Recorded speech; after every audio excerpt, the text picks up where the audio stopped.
The talk we are about to hear this evening explores the impact of that story on the life stories of ordinary German women and men who, for one reason or other, to one extent or another, got caught up in it, swept away by it, believed in it, and whose lives and families, whose children and grandchildren, whose culture and country has been in its shadow ever since. I can think of no better person to give us this talk and to help us launch CIRN than Stephan Marx. We could have brought in someone to give us an erudite and complicated lecture on the intricacies of narrative theory. There are certainly lots of intricacies of narrative theory. We could have brought in an expert in narrative ethics, narrative psychology, analysis, narrative theology, narrative medicine, narrative therapy. And the list goes on. In fact, we'll get to this list as we develop our profile here in CIRN. But we wanted somebody who in his or her own work somehow embodied the intrinsic interdisciplinarity of narrative. And Stephan is just such a person. For his MA degree, he studied political science, modern history, and psychology. And he did his PhD dissertation in social science on the ideas of psychologist Carl Jung. Now based at the University of Education in Freiburg, Germany, he has written over 50 articles and essays and 11 books, the two most recent of which, Why Did They Follow Hitler? That's the English translation, The Psychology of National Socialism, and Shame, the Taboo Emotion. And I have them up here. We had tried to get them for our book display, which Campus Bookstore has out in the foyer, but unfortunately we're unable to get them. But I'm sure they could be ordered for you if you read German. These books, particularly the latter two, have become top sellers in Germany and have been reviewed in such publications as Die Zeit, hope I'm pronouncing that correctly, Bildung und Wissenschaft, it's not too bad. And in fact, Stephan tells me he was interviewed fairly recently, and an article appears about him in the German version of Psychology Today. Some of his work has been translated into Greek and Korean. Some of his articles have appeared in Estonian, Russian, and English. Everyone I talk to, especially about the Hitler book, says to me, "Oh, I can't wait to read it. Is it available in English?" Alas, not yet. But if anyone here this evening has an inside track on translating and publishing, have I got it for you. A man of the world, or more appropriately, a man for the world, Stephan Marx has given lectures, seminars, and papers at universities, high schools, and conferences in Central Europe, North America, and Central America. And this is a chapter of his own life story that intrigues me very much. From 1986 to 1989, he was a visiting scholar at the University of Montana in Missoula. Among the various positions that he presently holds, Stephan is the founder and director of the History and Memory Project, director of the Continuing Education Project on Shame, Humiliation, and Dignity at the University of Education, and chair of Remembering and Learning, a project that involves the 4 universities in Freiburg, the city of Freiburg itself, and several other organizations and individuals, the aim of which is to further teaching on the subjects of National Socialism, and human rights. So then, fresh from a week of touring sunny, some of the time, New Brunswick, with his wife Heidi, a practicing psychotherapist in Freiburg, where they live in the heart of the Black Forest and where I've had the good privilege to visit on 2 occasions, wonderful friends, wonderful visits. Here is Stephan Marx to speak to us. I should just mention that his talk, he tells us, is going to be available for us to put up on our website in the coming weeks, so stay tuned for that. Don't feel like you have to make copious notes this evening, because you'll have the full text later on.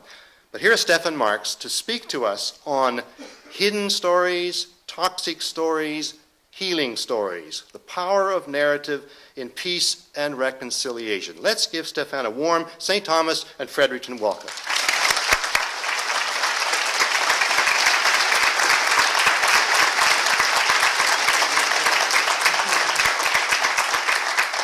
Thank you so much for coming. Thank you so much, Bill, and the committee for inviting me here. This is very exciting to be here. When I came here the first time in 2002, I just walked into the city and felt like, sort of, almost like home. This is such a loving, caring, friendly place. So it's wonderful to be here, and I feel very, very honored.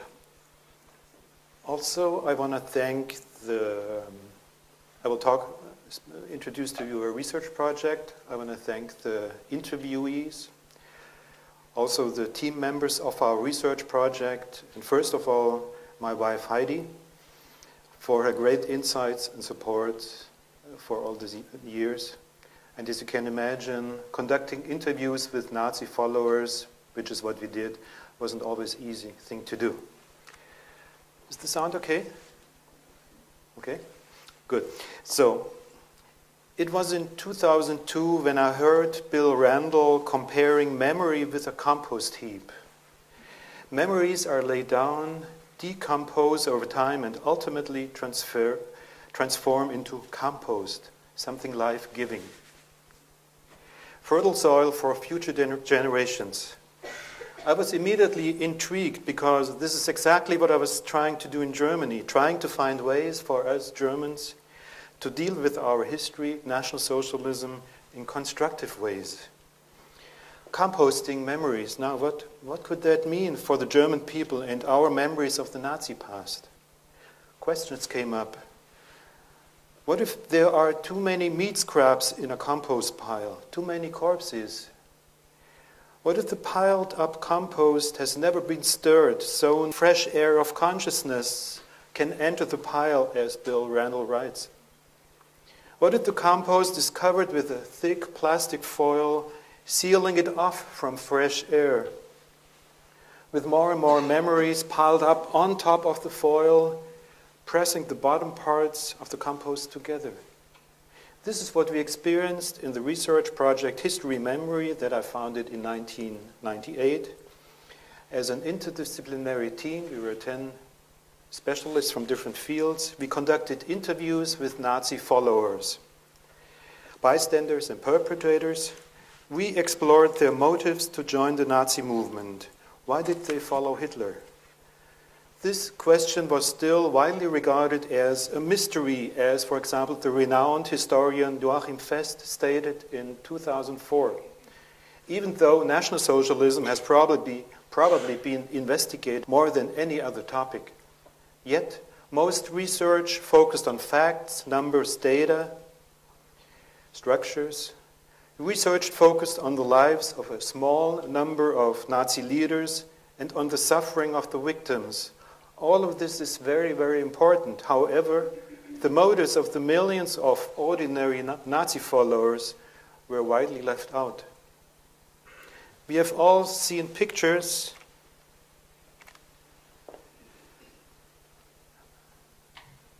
showing crowds of men, women, children cheering and applauding Hitler. What was so exciting? We tried to find answers to this question based on interviews with some of those people. Astonishingly, they had hardly been asked this question before. So what happened when we did? What happened when we did ask this question? Many of our interviews started with the old men and women assuring us that Hitler was a criminal and that the Holocaust was a mistake. This was the one story. However, there seemed to be another story hidden underneath when the same interviewees just a few minutes later would speak with shining eyes about their encounter with Hitler and would describe the Nazi years as a most exciting, marvelous, fascinating time. That hidden story has hardly been narrated in post-war Germany because anyone who spoke about his positive memories of the Nazi years was suspected of still being a Nazi. So these memories were taboo, sealed off from public discussion, like a plastic foil, like under a plastic foil, covered up for decades. Probably you can imagine what happens when such a plastic foil is suddenly lit after so long.